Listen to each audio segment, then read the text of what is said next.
ഭർത്താക്കന്മാർ അവർക്കിഷ്ടമില്ലാത്ത ആളുകളുമായി ഒരിക്കലും സംസാരങ്ങളിലോ അല്ലെങ്കിൽ മറ്റുള്ള ഒരു ബന്ധത്തിലും ഏർപ്പെടാൻ പാടില്ല. ولا يأذن في بيوتكم لمن تكرهون ولا يأذن في بيوتكم لمن تكرهون. നിങ്ങൾ ഭർത്താക്കന്മാർ വെറുക്കുന്ന ഒരാളെയും വീട്ടിലേക്ക് നിങ്ങൾ പ്രവേശിപ്പിക്കാനും പാടില്ല.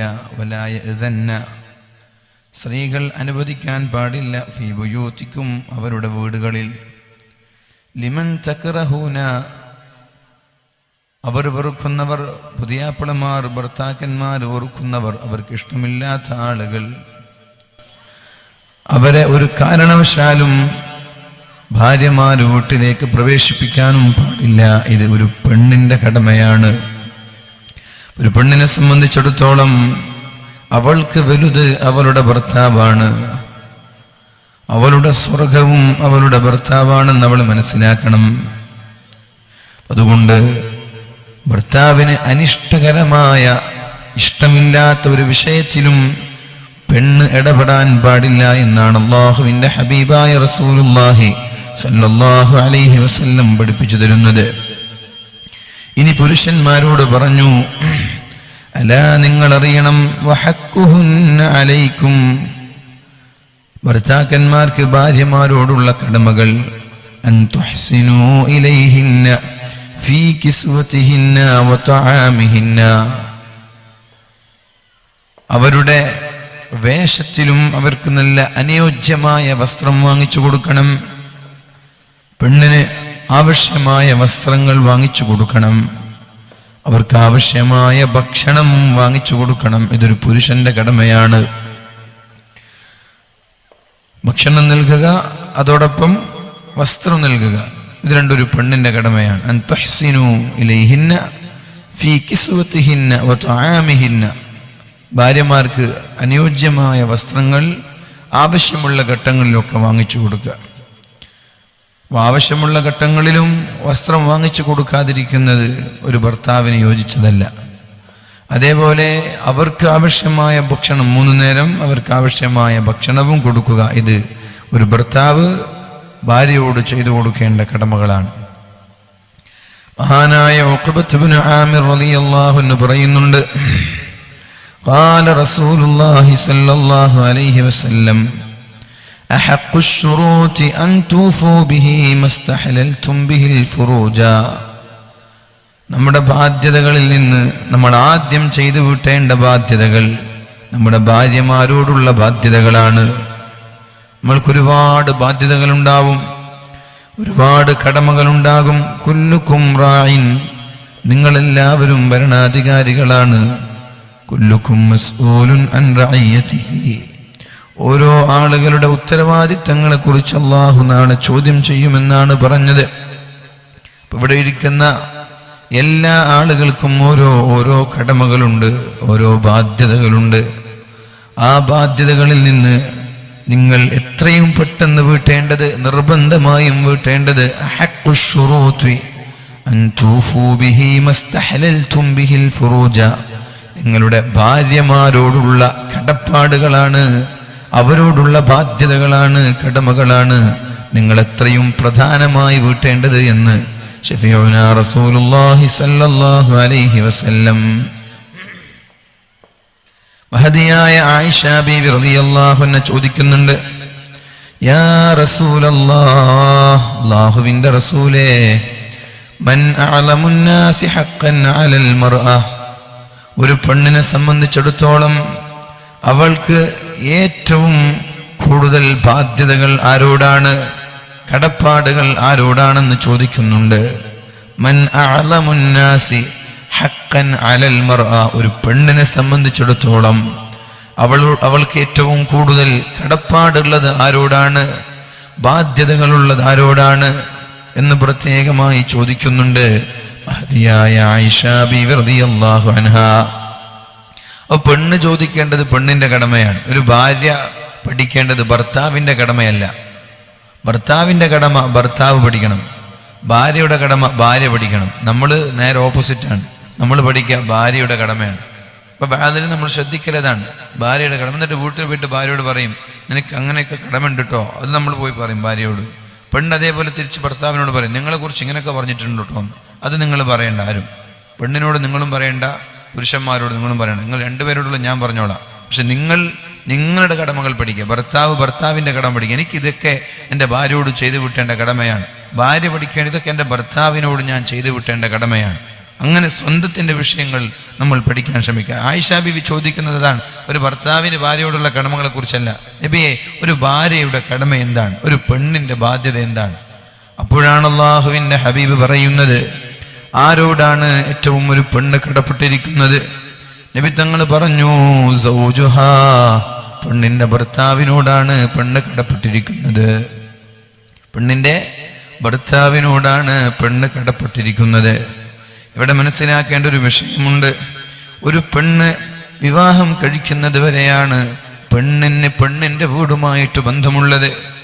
പെണ്ണിന്റെ ഉപ്പ, പെണ്ണിന്റെ ഉമ്മ അവരൊക്കെയാണ് 18 വയസ്സുവരെ വളർത്തിയത്. ശരി തന്നെ, 18 വയസ്സുവരെ ഉമ്മയാണ് ഗർഭം ചുമന്നത്, ഉമ്മയാണ് പ്രസവിച്ചത്, ഉമ്മയാണ് മുലപ്പാല് നൽകിയത്. 18 വർഷം വരെ സ്കൂളിൽ പഠിപ്പിച്ചതും വസ്ത്രം വാങ്ങിച്ചു കൊടുത്തതും ഭക്ഷണം കൊടുത്തതും എല്ലാം പിതാവാണ്. പക്ഷേ വിവാഹം കഴിക്കലോടുകൂടി പെണ്ണിന് പിന്നെ പഴയ വീടുമായി യാതൊരു കടപ്പാടില്ല. പിന്നെ അവളുടെ വീട് ഭർത്താവിൻ്റെ വീടാണ്. പിന്നെ അവളുടെ പിതാവ് ഭർത്താവിൻ്റെ പിതാവാണ്. പിന്നെ അവളുടെ മാതാവ് ഭർത്താവിൻ്റെ മാതാവാണ്. പിന്നെ അവളുടെ ജ്യേഷ്ഠാനുജന്മാർ, ജ്യേഷ്ഠത്തിമാർ, അനുജത്തിമാര് ഭർത്താവിൻ്റെ പെങ്ങന്മാരാണ്. രക്തത്തിലൊരു ബന്ധമുണ്ട്, അത് ശരി തന്നെ. പക്ഷേ ഒരു പെണ്ണിന് കടപ്പെട്ടിരിക്കുന്നത് അവളുടെ ഭർത്താവിനോടാണ് എന്നാണ് അല്ലാഹുവിൻ്റെ ഹബീബായ റസൂലുള്ളാഹി സല്ലല്ലാഹു അലൈഹി വസല്ലം മഹദിയായ ആയിഷാ ബീവി റളിയല്ലാഹു അൻഹയോട് പറഞ്ഞു കൊടുക്കുന്നത്. പിന്നെ വീടിൻ്റെ വിഷയങ്ങൾ ഭർത്താവുമായിട്ട് അനാവശ്യമായ ചർച്ചകളിലോ അനാവശ്യമായ പ്രശ്നങ്ങളിലോ ഏർപ്പെടാൻ പാടില്ല. ഭർത്താവിനോട് സ്വന്തം വീട്ടുകാരുടെ കാര്യങ്ങൾ പറഞ്ഞ് ഭർത്താവിനോട് പിണങ്ങാൻ പാടില്ല. നിങ്ങളുടെ വീടിൻ്റെ കടമകളോ നിങ്ങളുടെ ഉമ്മ ബാപ്പയുടെ കടമകളോ നിങ്ങളുടെ ഭർത്താവിനോട് പറഞ്ഞ് അനാവശ്യമായ തർക്കങ്ങളിൽ ഏർപ്പെടാൻ പാടില്ല. വിവാഹം കഴിക്കലോടുകൂടി നിങ്ങളുടെ ആ വീടുമായിട്ടുള്ള ബന്ധം കഴിഞ്ഞിരിക്കുകയാണ്. ബന്ധം മീൻസ് കുടുംബ ബന്ധം കഴിഞ്ഞു എന്നല്ല ഞാൻ പറയുന്നത്. കടപ്പാട് കഴിഞ്ഞു, ബാധ്യതകൾ കഴിഞ്ഞു, കടമകൾ കഴിഞ്ഞു. പിന്നെ നിങ്ങൾ കടപ്പെട്ടിരിക്കുന്നത് നിങ്ങളുടെ ഭർത്താവിൻ്റെ വീടുമായിട്ടാണ്. പിന്നെ നിങ്ങളുടെ വീടോ, അത് നിങ്ങൾ പോവണം, ഉപ്പയെ കാണണം, ഉമ്മയെ കാണണം, കുടുംബങ്ങളെ കാണണം. അത് കുടുംബബന്ധം ചേർത്തതിൻ്റെ പ്രതിഫലമാണ്. നിങ്ങളുടെ ഭർത്താവിൻ്റെ പിതാവിനെ നിങ്ങളുടെ സ്വന്തം ഉപ്പയെപ്പോലെ, നിങ്ങളുടെ ഭർത്താവിൻ്റെ ഉമ്മയെ സ്വന്തം ഉമ്മയെപ്പോലെ, ഭർത്താവിൻ്റെ സഹോദരിമാരെ സ്വന്തം പെങ്ങളെപ്പോലെ കാണാൻ നിങ്ങൾക്ക് കഴിയണം. അല്ലാഹു റബ്ബ് സുബ്ഹാനഹു വ തആല തൗഫീഖ് നൽകി അനുഗ്രഹിക്കട്ടെ. അല്ലാഹു തആല നാളെ ചോദിക്കും ഈ വിഷയങ്ങളൊക്കെ. കുല്ലുകും റാഇൻ വമസ്ഊലുൻ അൻ റഇയതിഹി. നിങ്ങളെല്ലാവരും, നിങ്ങൾക്ക് ഓരോ ഉത്തരവാദിത്വങ്ങളുണ്ട്. ആ ഉത്തരവാദിത്വങ്ങളെ, കടമകളെ കുറിച്ച് അല്ലാഹു നാളെ ചോദ്യം ചെയ്യുമെന്നാണ്. എന്നിട്ട് പറഞ്ഞു വറജുലു റാഇൻ അലാ അഹ്ലിഹി വഹുവ മസ്ഊലുൻ അൻ റഇയതിഹി. ഒരു ഭർത്താവ്, ആ ഭർത്താവിന്, ഒരു പുരുഷന് അവന്റെ വീടിന്റെ ഉത്തരവാദിത്തങ്ങളുണ്ട്. വീടിന്റെ വിഷയങ്ങൾ അല്ലാഹു തആല ഭർത്താവിനോടാണ് ചോദിക്കുക. പിന്നെ പറഞ്ഞു വൽ മർഅതു റാഇയത്തുൻ അലാ ബൈതി സൗജിഹാ. പെണ്ണ് ഭർത്താവിന്റെ അഭാവത്തിൽ വീടിന്റെ ഭരണാധികാരിയാണ്. ഭർത്താവ് ഉണ്ടായിരിക്കെ ഒരു പെണ്ണ് വീട് ഭരിക്കാൻ പാടില്ല. പുരുഷന്മാരുടെ തലയിൽ കയറുന്ന, ഭർത്താവിന്റെ തലയിൽ കയറുന്ന പെണ്ണായി ഒരു പെണ്ണും ആവാൻ പാടില്ല. അതേപോലെ പെൺകൂസന്മാരായ ഭർത്താവായി ഒരാണും മാറാൻ പാടില്ല. ശ്രദ്ധിക്കണം. വൽമർഅതു റാഇയത്തുൻ അലാ ബൈതി സൗജിഹാ. ഒരു പെണ്ണ് അവരുടെ ഭർത്താവിന്റെ വീട്ടിലെ ഭരണാധികാരിയാണ്. അപ്പോ എപ്പോഴാണ് ഈ ഭരണാധികാരിയാവുന്നത്? ഭർത്താവ് വീട്ടിലില്ലാത്ത സമയങ്ങളിൽ. ഭർത്താവ് വീട്ടിലുണ്ടാകുമ്പോൾ ഉത്തരവാദിത്തം ഭർത്താവ് ഏറ്റെടുക്കണം. മക്കളുടെ ഉത്തരവാദിത്തം, വീടിന്റെ ഉത്തരവാദിത്തം, അവരുടെ ദീനിന്റെ വിഷയങ്ങൾ, നിസ്കാരത്തിന്റെ വിഷയങ്ങൾ, അവർ ഖുർആൻ ഓതുന്നത്, അവർ നിസ്കരിക്കുന്നത്, സമയത്ത് പള്ളിയിലേക്ക് പോകുന്നത്, അവർ പഠിക്കുന്നത്. ഭർത്താവ് വീട്ടിലുണ്ടെങ്കിൽ ഭർത്താവ് അത് ശ്രദ്ധിക്കണം.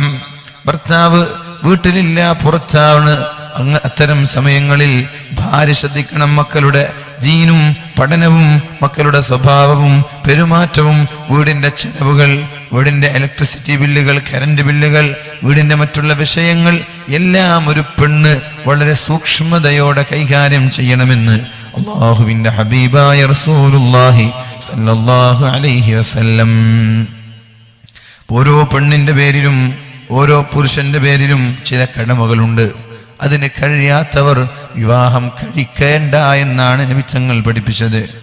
ഭർത്താവിനോടുള്ള കടമകൾ ഒരു പെണ്ണിന് വീട്ടാൻ കഴിയില്ലെങ്കിൽ ആ പെണ്ണ് പിന്നെ വിവാഹം കഴിക്കണമെന്നില്ല. ഭാര്യയോടുള്ള കടമകൾ ഒരു പുരുഷന് വീട്ടാൻ കഴിയില്ലെങ്കിൽ ആ ഭർത്താവ് ആ പുരുഷൻ വിവാഹം കഴിക്കേണ്ടതില്ല എന്നാണ് ഇസ്ലാമിന്റെ താല്പര്യം.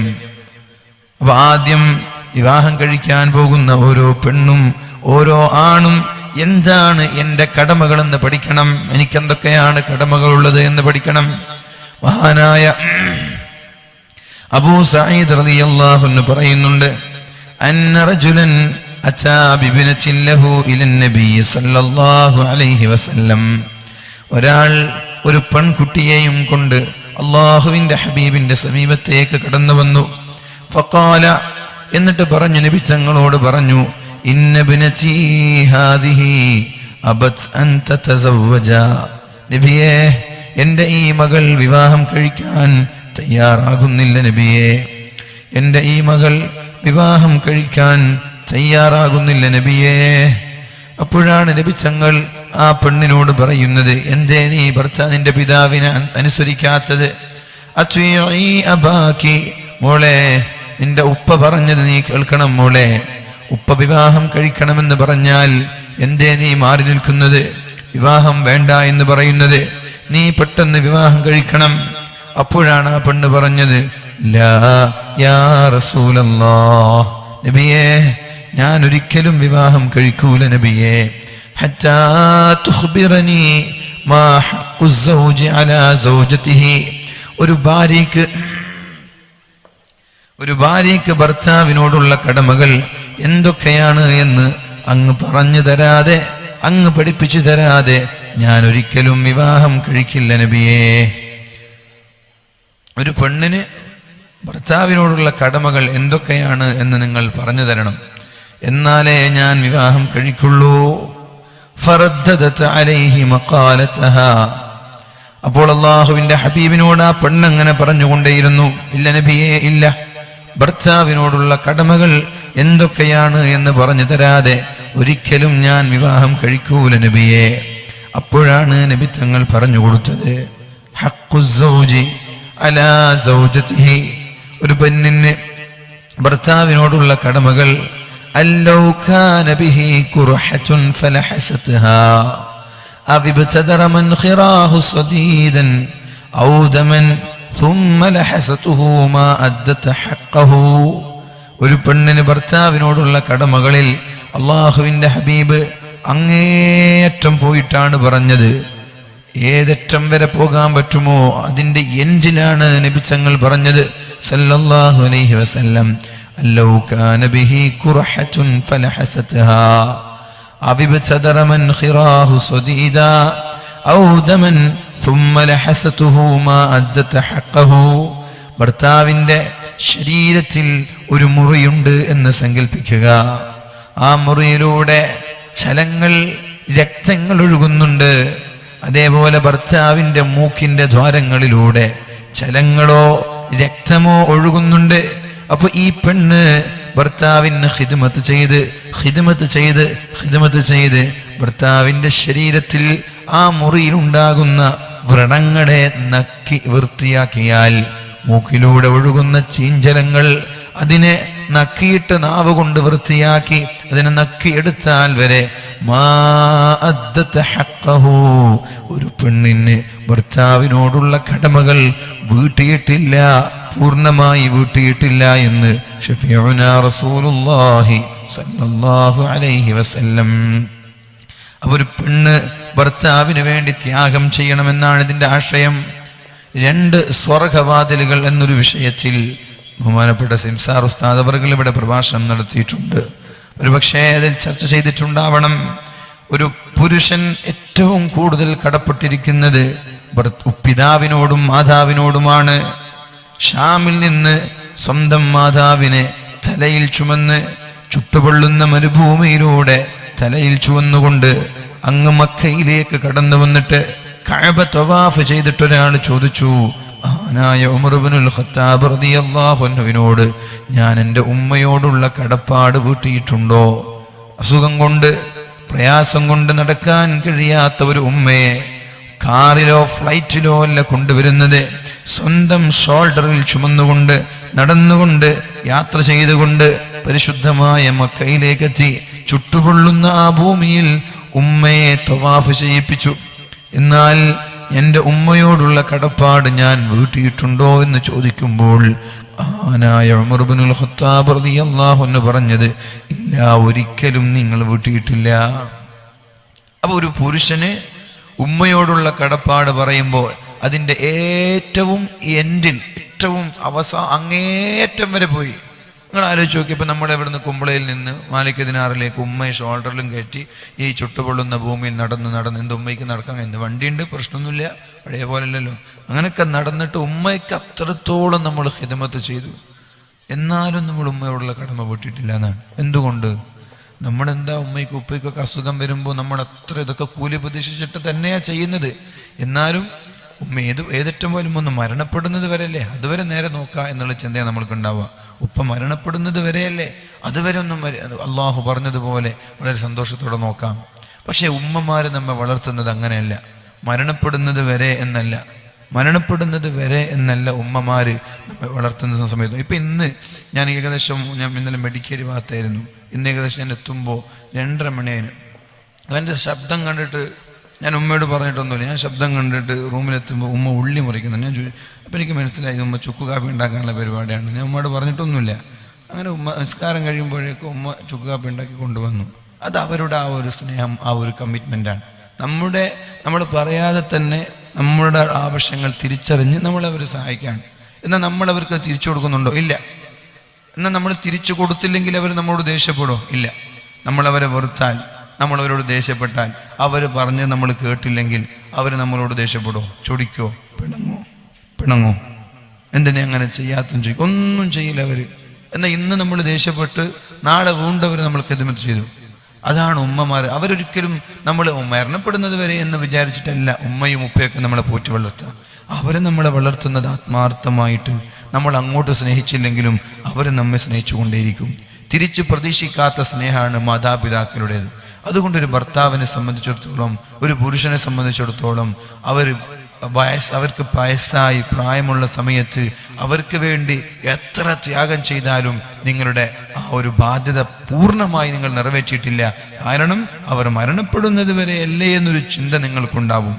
അത്ര രോഗിയായി കിടന്നിട്ടും അത്രത്തോളം നിങ്ങൾ പ്രയാസം സഹിച്ചിട്ടും ഒരു മോൻ വിചാരിക്കാണ് ഉപ്പ ഇങ്ങനെ കുഴപ്പമില്ല, ഇവിടെ ഉണ്ടായാൽ മതിയായിരുന്നു, ഉപ്പ മരിക്കരുത്, ഉപ്പ മരണപ്പെടരുത് എന്നൊക്കെ പൂതിയിലൊക്കെ ഒരു പക്ഷേ രോഗിയായ മാതാപിതാക്കൾ ശുശ്രൂഷിക്കുന്നവരുണ്ടാകും. അവർക്കൊക്കെ അല്ലാഹു തആല അർഹമായ പ്രതിഫലം നൽകുകയും ചെയ്യും.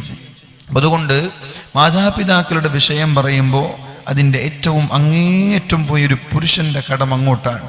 എന്നാൽ ഒരു പെണ്ണിന്റെ കടമ ഭർത്താവിനോടാണ്. ഭർത്താവിൻ്റെ അങ്ങേറ്റം, അഥവാ ഒരു മനുഷ്യന്റെ മൂക്കിലൂടെ ചീഞ്ചലങ്ങൾ ഒഴുകി അതിനെ ഭാര്യ നക്കി എടുത്താൽ, അതിനെ കുടിച്ചാൽ വരെ അവളുടെ കടമ വീട്ടിയിട്ടില്ല. അപ്പോൾ 2 സ്വർഗവാതിലുകൾ എന്ന വിഷയം ചർച്ച ചെയ്തു.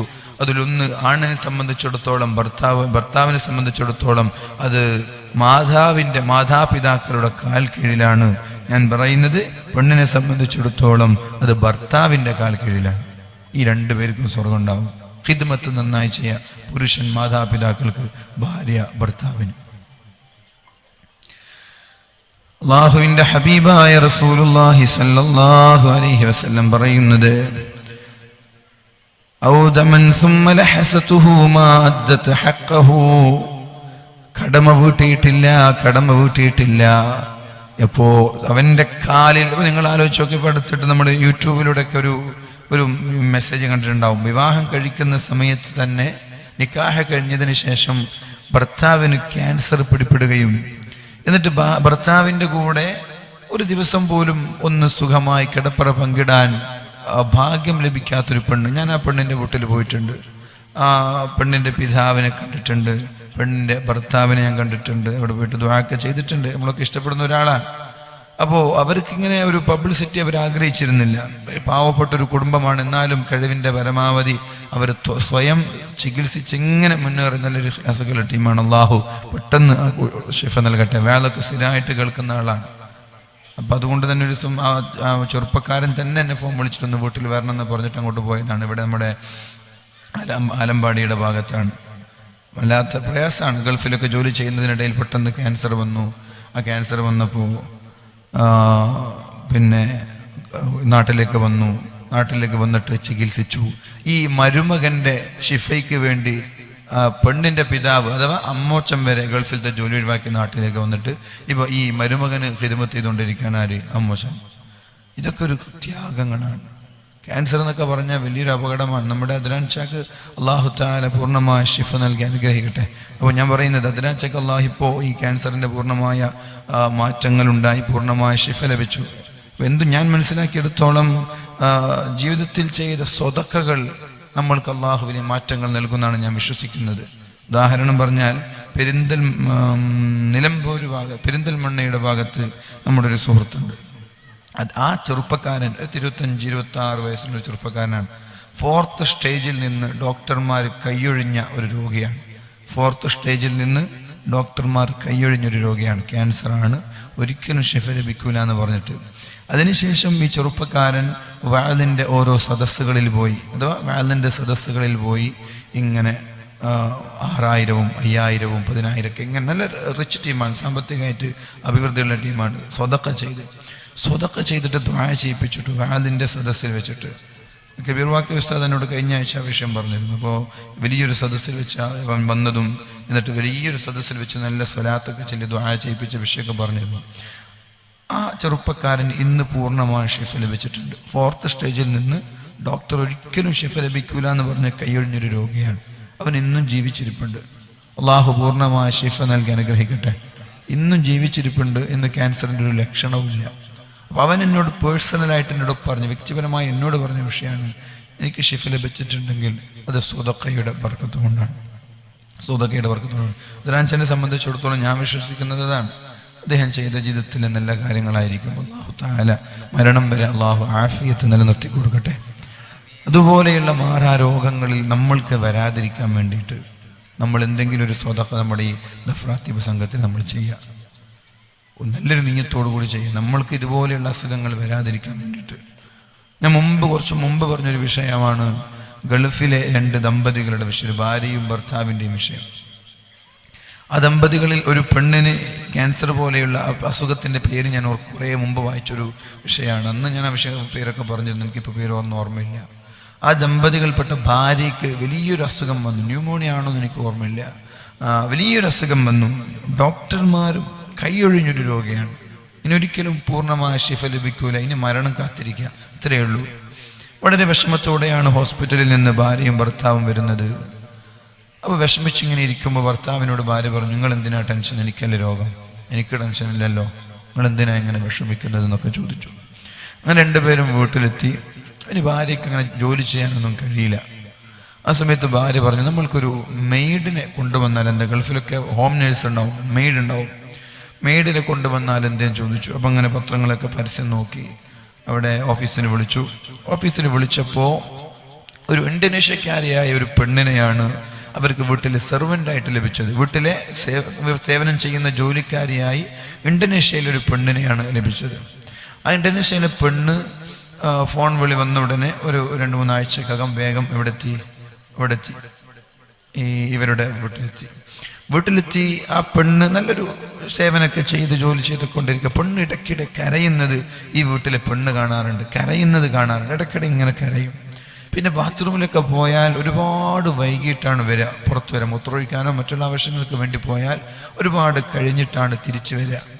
അപ്പം അങ്ങനെ നിരന്തരമായിട്ട് ചോദിക്കും, നിങ്ങൾ എന്തിനാണ് ഇങ്ങനെ കരയുന്നത്, എന്തെങ്കിലും കരയാൻ കാരണം എന്നിങ്ങനെ നിരന്തരമായിട്ട് ചോദിക്കും. പെണ്ണൊന്നും ഒന്നുമില്ല എന്ന് പറഞ്ഞ് മാറി നിൽക്കും.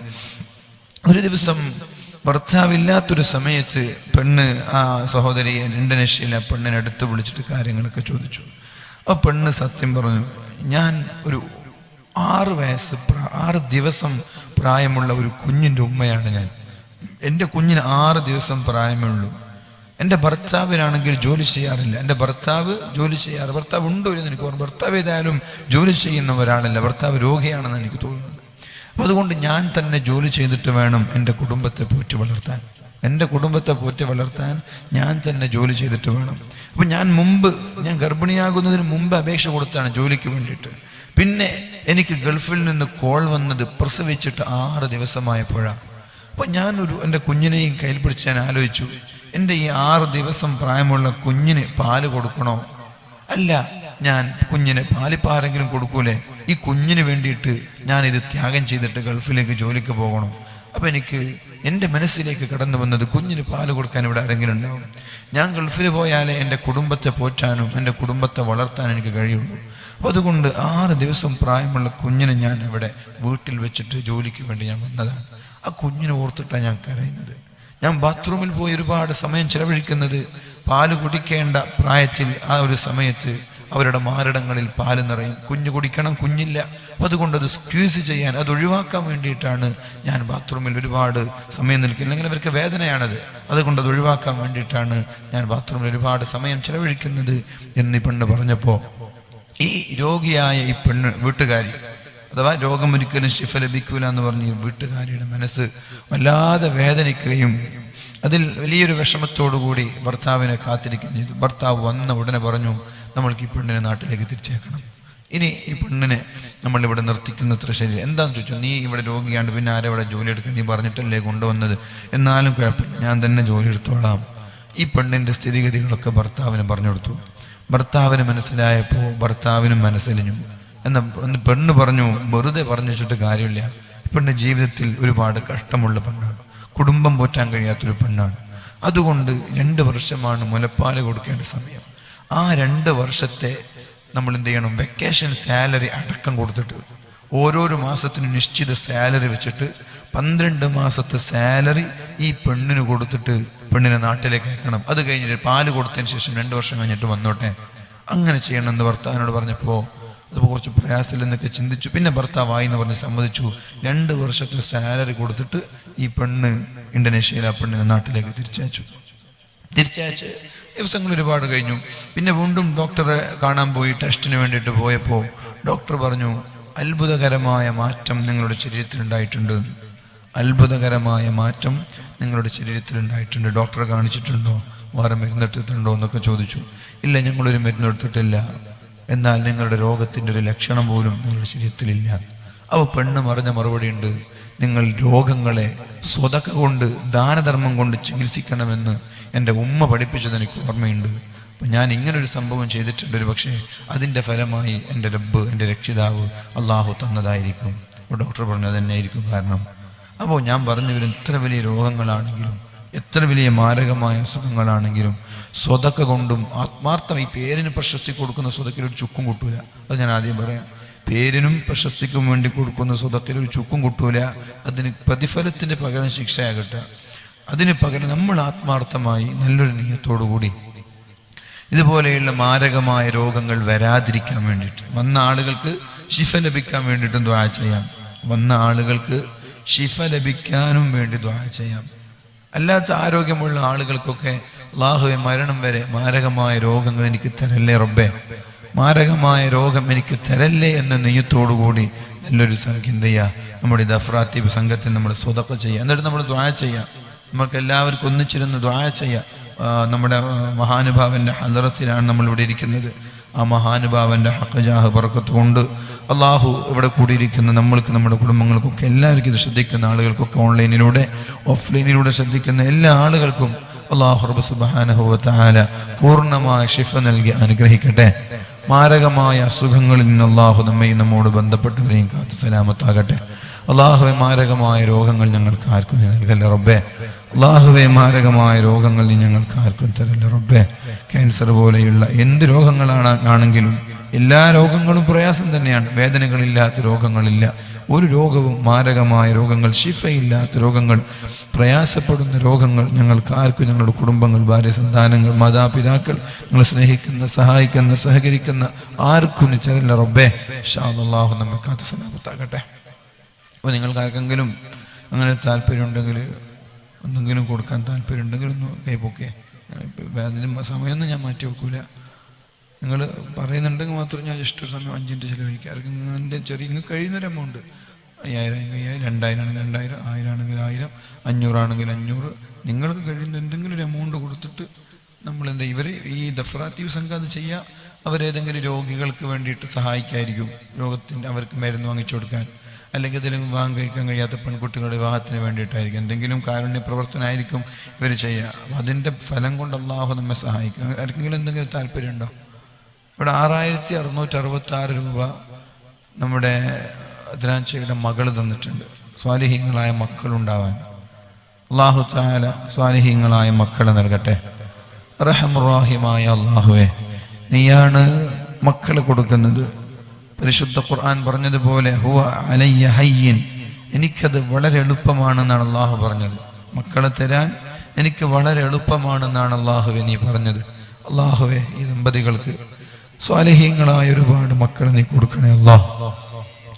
6666, അത് ഈ ഒരു 6666 കൊണ്ടുള്ള ലക്ഷ്യം. ഇതിങ്ങനൊരു സ്വതക്ക പലരും കൊടുക്കാറുണ്ട്. അത് ഖുർആനിൻ്റെ ഹർഫുകളുടെ, ആയത്തുകളുടെ എണ്ണമാണ്. പരിശുദ്ധമായ ഖുർആനിൻ്റെ ആയത്തുകളുടെ എണ്ണം വെച്ചിട്ടാണ് 6666 സ്വതക്ക ആളുകൾ നേർച്ച ചെയ്യുന്നത്. അപ്പോൾ ഈ ഞാൻ പറഞ്ഞ ആ സുഹൃത്തും ഇതുപോലെ 6600 വെച്ചിട്ട് ഓരോ സദസ്സിൽ കൊടുത്തുന്നാണ് എനിക്ക് മനസ്സിലാക്കാൻ സാധിച്ചത്. അപ്പോൾ അല്ലാഹുവേ, പരിശുദ്ധമായ ഖുർആനിൻ്റെ ഹഖ് ജാഹ ബർക്കത്ത് കൊണ്ട്, ഇവിടെ അന്ത്യവിശ്രമം കൊള്ളുന്ന മഹാനുഭാവൻ്റെ ഹഖ് ജാഹ ബർക്കത്ത് കൊണ്ട്, ഈ മഹത്തായ സ്വതക്കയുടെ ബർക്കത്ത് കൊണ്ട് അല്ലാഹുവേ, അവർക്ക് നീ സ്വാലിഹീങ്ങളായ മക്കളെ കൊടുക്കണേ അല്ലാഹ്. സ്വാലിഹീങ്ങളായ കൺകുളിർമയുള്ള ഒരുപാട് മക്കളെ നീ കൊടുക്കണേ അല്ലാഹ്. അല്ലാഹുവേ, നീയാണ് മക്കളെ നൽകുന്നത്. ഒരു ആണും ഒരു പെണ്ണുമില്ലാതെയാണ് ആദം നബിയെ നീ സൃഷ്ടിച്ചത്. ഒരു പെണ്ണില്ലാതെയാണ് ആദമിൽ നിന്ന് ഹവ്വയെ നീ സൃഷ്ടിച്ചത്. ഒരു ആണില്ലാതെയാണ് മറിയം ബീവിയിൽ നിന്ന് ഈസാ നബിയെ നീ സൃഷ്ടിച്ചത്. അല്ലാഹുവേ, വാർദ്ധക്യകാലത്ത് മെൻസ്ട്രേഷൻ പീരീഡ് പോലും നിന്നുപോയ സമയത്താണ് സക്കരിയ നബിയിൽ നിന്നും അവരുടെ ഭാര്യയിൽ നിന്നും യഹ്യ എന്ന് പറയുന്ന മകനെ നീ നൽകിയത്. ഇബ്രാഹിം നബി അലൈഹിസ്സലാമിന് 100ാമത്തെ വയസ്സ് കഴിഞ്ഞിട്ടാണ് നീ മക്കളെ നൽകിയത്. അല്ലാഹുവേ, നിനക്ക് മക്കളെ നൽകാൻ വളരെ എളുപ്പമാണ്. അല്ലാഹുവേ, നിനക്ക് മക്കളെ നൽകുക എന്ന് പറഞ്ഞാൽ വളരെ എളുപ്പമാണ്. ഡോക്ടർമാരല്ല മക്കളെ തരുന്നത്. അല്ലാഹുവേ, മരുന്നുകൾക്ക് മക്കളെ തരാൻ കഴിയില്ല. അതുകൊണ്ട് നീ തന്നെ തരണം. അല്ലാഹുവേ, നിന്റെ സഹായം വേണം. അല്ലാഹുവേ, മഹത്തായ സ്വതക്കയുടെ ബർക്കത്ത് കൊണ്ട് ആ 2 ദമ്പതികൾ, ആ ദമ്പതികൾക്ക് അല്ലാഹു എത്രയും പെട്ടെന്ന് നീ സന്തോഷ വാർത്ത അറിയിക്കണേ റബ്ബേ. നിന്റെ റഹ്മത്തിന്റെ നോട്ടം, നിന്റെ മദദ്, നിന്റെ ഔലിയാക്കളുടെ സഹായം പരിശുദ്ധ ഹബീബിന്റെ ഹദ്റത്തിലേക്ക്, മഹാന്മാരായ സ്വഹാബാക്കളുടെ ഹദ്റത്തിലേക്ക്, മഹാന്മാരായ പ്രവാചകന്മാരുടെ ഹദ്റത്തിലേക്ക്, ഔലിയാക്കളുടെ ഹദ്റത്തിലേക്ക് ഈ മഹത്തായ സ്വതക്കയുടെ പ്രതിഫലം എത്തിച്ചു കൊടുക്കുകയും അല്ലാഹുവേ, അവരുടെയൊക്കെ സഹായം കൊണ്ട്, അവരുടെയൊക്കെ ബർക്കത്ത് കൊണ്ട് അല്ലാഹുവേ, ഈ ദമ്പതികൾക്ക് നീ സ്വാലിഹീങ്ങളായ കൺകുളിർമയുള്ള ഒരുപാട് മക്കളെ നീ കൊടുക്കണേ റബ്ബേ. അതുപോലെ നാടിൻ്റെ എല്ലാ മേഖലകളിൽ നിന്നും മക്കൾ ഉണ്ടാവാൻ വേണ്ടി ദുആ ചെയ്യാൻ ആവശ്യപ്പെടുന്നവരുണ്ട്. കാരണം ഒരു മനുഷ്യന് മക്കളില്ലെങ്കിൽ അവരുടെ ജീവിതത്തിൽ ഒരു അർത്ഥമില്ല എന്നാണ്. മക്കൾക്ക് വേണ്ടിയാണ് വിവാഹം കഴിക്കുന്നത്, മക്കൾക്ക് വേണ്ടിയാണ് ജീവിക്കുന്നത്. പിന്നെ മക്കളില്ലെങ്കിൽ പിന്നെ എന്തിനാ പൈസ, എന്തിനാ ജോലി, എന്തിനാ അധ്വാനിക്കുന്നത്? അതുകൊണ്ട് അങ്ങനൊരു വിഷമം നീ ആർക്കും നൽകണ്ട റബ്ബേ. അല്ലാഹുവേ, അങ്ങനെ ഒരു പരീക്ഷണം നീ ആർക്കും നൽകണ്ട റബ്ബേ. ആരൊക്കെയാണോ മക്കളില്ലാതെ പ്രയാസപ്പെടുന്നത്, പലരുടെയും പേരും മുഖവും എനിക്ക് ഓർമ്മ വരാണ്. 7 വർഷം കഴിഞ്ഞു, 15 വർഷം കഴിഞ്ഞു, 20 വർഷം കഴിഞ്ഞു, 21 വർഷം കഴിഞ്ഞു. അങ്ങനെ പലരും പലപ്പോഴും എല്ലാ വേദിയിലും ദുആ ചെയ്യാൻ പറഞ്ഞൊരു വിഷയമാണ്. അല്ലാഹുവേ, എല്ലാവരുടെയും കണ്ണുനീര് കണ്ട് മനസ്സിന്റെ താല്പര്യം അറിയുന്ന വ്യക്തി അല്ലാഹുവേ നീയാണ്. അതുകൊണ്ട് റഹ്മാനിയായ റബ്ബേ, ഈ മഹത്തായ സദസ്സിന്റെ ബർക്കത്ത് കൊണ്ട് സ്വാലിഹീങ്ങളായ കൺകുളിർമയുള്ള ഒരുപാട് മക്കളെ നീ കൊടുക്കണേ അല്ലാഹ്. ആർക്കെങ്കിലും താല്പര്യമുണ്ടോ? ഞാൻ പറഞ്ഞതുപോലെ രോഗങ്ങൾ വരാതിരിക്കാൻ വേണ്ടിയിട്ടോ, അല്ലെങ്കിൽ എന്തെങ്കിലും നീ ഹലാലായ ഉദ്ദേശങ്ങൾ പൂർത്തിയാൻ വേണ്ടിയിട്ടോ, പെണ്ണുങ്ങൾക്ക് ആണുങ്ങൾക്ക് എന്തെങ്കിലും കഴിഞ്ഞിട്ട് സ്വതം കൊടുക്കാൻ താല്പര്യമുണ്ടോ? ഉണ്ടെങ്കിലും ഒന്ന് കൈപൊക്കെ ആക്കട്ടെ. ആർക്കില്ലേ? ഉണ്ടെങ്കിൽ നിങ്ങൾ സംഘാടകർ 5000 കഴിയുന്നവർ 5000 കൊടുക്കാം, 2000 കഴിയുന്നവർക്ക് അങ്ങനെ കൊടുക്കാം, 1000 കഴിയുന്നവർക്ക് 1000, അതിന് കൂടുതൽ കഴിയുമെങ്കിൽ ഇങ്ങനെ കൊടുക്കുക. 1000 കഴിയുന്നവർക്ക് അങ്ങനെ കൊടുക്കുക, 500 കഴിയുന്നവർക്ക് അങ്ങനെ കൊടുക്കുക. നിങ്ങൾക്ക് കഴിയുന്നൊരു എമൗണ്ട് കഴിയുമെങ്കിൽ നിർബന്ധിച്ചിട്ടൊന്നുമില്ല. ആർക്ക്? സംഘാടകർക്ക് വേണ്ടിയിട്ടുമല്ല, സംഘാടകർക്ക് വേണ്ടിയിട്ട് ഞാൻ ചോദിക്കുമല്ല, നിങ്ങൾക്ക് വേണ്ടിയിട്ട്. സംഘാടകർക്ക് ഇപ്പോൾ അതെങ്ങനെയെങ്കിലും കിട്ടും, ആരെയും സഹായിക്കാനുള്ള കാശ് അതെങ്ങനെയെങ്കിലും ഇവിടെ ആരെങ്കിലും കൊടുക്കും, അതൊന്നും ഇവിടെ വിഷയമല്ല. കമ്മിറ്റിക്കാർക്ക് പൈസ ഉണ്ടാക്കി കൊടുക്കലൊന്നുമല്ല എൻ്റെ പണി. നിങ്ങളുടെ ആരോഗ്യത്തിന് വേണ്ടി മാത്രം ഞാൻ ചോദിക്കുന്നത്. നിങ്ങളുടെ ആരോഗ്യം, അള്ളാഹുവാണ് രോഗം തരുന്നത്, ശിഫ തരുന്നതും പടച്ചവനാണ്. ഒരു പക്ഷെ ഭാവിയിൽ വലിയ വലിയ അസുഖങ്ങളൊക്കെ അള്ളാഹു നമ്മൾക്ക് കണക്കാക്കിയിട്ടുണ്ടെങ്കിൽ ഈ ഒരു സ്വതക്ക കൊണ്ട് അള്ളാഹു അത് നീക്കി കളയും. സ്വതക്കത്തു റദ്ദുൽ ബലാ എന്നാണ്. സ്വതക്ക കൊടുത്താൽ അപകടങ്ങൾ അള്ളാഹു തട്ടുമെന്നാണ്. എന്തെങ്കിലും രോഗങ്ങൾ ഒരു പക്ഷെ അള്ളാഹു നമ്മൾക്ക് കരുതിയിട്ടുണ്ടെങ്കിൽ, അള്ളാഹു എഴുതി വെച്ചിട്ടുണ്ടെങ്കിൽ, സ്വതക്കയുടെ ബറക്കത്ത് കൊണ്ട് ആ തീരുമാനത്തെ തന്നെ അള്ളാഹു മായ്ച്ചു തരും. അപ്പോൾ വരാനിരിക്കുന്ന വലിയൊരു അസുഖങ്ങളെ നമ്മൾ കൊടുക്കുന്ന ചെറിയ സംഖ്യ കൊണ്ട് നമ്മൾക്ക് മാറ്റി നിർത്താൻ പറ്റും. ആരോഗ്യത്തോടെ മരണം വരെ ജീവിക്കാൻ പറ്റും. താല്പര്യമുള്ള ആളുകൾ, സ്വന്തം ശരീരത്തിന് വേണ്ടി താല്പര്യമുള്ള ആളുകൾ കൊടുക്കുക, ആത്മാർത്ഥമായിട്ട്. എത്രയാണ് നിങ്ങൾ കഴിയുന്ന എത്ര കൊടുക്കുക. അല്ലാഹു റബ്ബ് സുബ്ഹാനഹു വ തആല നമ്മൾക്ക് എല്ലാ ആളുകളെയും മാരകമായ രോഗങ്ങളിൽ നിന്ന് അല്ലാഹു സലാമത്താകട്ടെ. അപ്പോൾ ഞാനിവിടെ പറഞ്ഞു വന്ന വിഷയം, പെണ്ണ് അള്ളാഹുവിൻ്റെ ഹബീബിൻ്റെ സമീപത്തേക്ക് ഒരു പെണ്ണ് കടന്നു വന്നു. എന്നിട്ട് പിതാവ് പറഞ്ഞു, നബിയെ, എൻ്റെ മകൾ ഞാൻ പറഞ്ഞത് കേൾക്കുന്നില്ല, വിവാഹം കഴിക്കാൻ തയ്യാറാകുന്നില്ല. അപ്പോഴാണ് ആ പെണ്ണ് പറഞ്ഞത്, എനിക്ക് ഭർത്താവിനോടുള്ള കടമകൾ എന്താണെന്ന് നിങ്ങൾ പറഞ്ഞു തരാതെ ഞാൻ വിവാഹം കഴിക്കൂല. അപ്പോഴാണ് നബി തങ്ങൾ പറഞ്ഞത്, ഭർത്താവിൻ്റെ ശരീരത്തിൽ നിന്ന്, അപ്പോഴാണ് ഈ വിഷയം ഇങ്ങനെ പോയത്, ഭർത്താവിൻ്റെ ശരീരത്തിൽ നിന്ന് ചീഞ്ചലങ്ങൾ ഒഴുകിയാൽ, എന്തെങ്കിലും അസുഖമൊക്കെ ബാധിച്ച് ശരീരമൊക്കെ എന്താകും, വ്രണങ്ങളിൽ നിന്ന് രക്തമൊഴുകും, കുഴിയാകും, അതിനൊക്കെ ഒരുപാട് കഷ്ടപ്പെടേണ്ടി വരും ഭാര്യ. എങ്കിൽ വരെ അള്ളാഹുവിൻ്റെ ഹബീബ് പറയാണ്, നിങ്ങൾ ഭർത്താവിനോടുള്ള കടമ പൂർണ്ണമായിട്ട് വീട്ടിയിട്ടില്ല. അപ്പോഴാണ് ആ പെണ്ണ് അള്ളാഹുവിൻ്റെ ഹബീബിനോട് പറഞ്ഞത്, വല്ലദീ ബഅസക ബിൽ ഹഖ്, നബിയേ, അള്ളാഹുവാണേ സത്യം, ലാ അതസവ്വജു അബദാ, ഇനി ഒരിക്കലും ഞാൻ വിവാഹം കഴിക്കൂല നബിയേ, ഇനി ഒരിക്കലും ഞാൻ വിവാഹം കഴിക്കൂല നബിയേ.